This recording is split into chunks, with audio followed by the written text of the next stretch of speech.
Yung isang binigay ni Chris's Kitchen, no? Kasabay ng yung kasabay ng red velvet cake na LC5.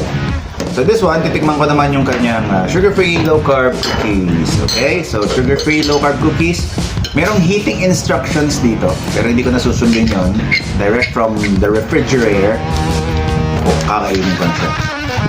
Sa itsura, mukha siyang parang yung sikat na. Alam niyo na ako yung itsura. Pero, syempre, kung i-reheat mo to, I bet magiging mas chewy siya. Chewy! So ngayon, medyo crispy to kasi refrigerator. So let's see, let's judge doon sa taste and texture na. Yan. Yung taste and texture, okay naman. So, but I think masarap siya ng reheated chewy. Pero masarap na siya. Bili!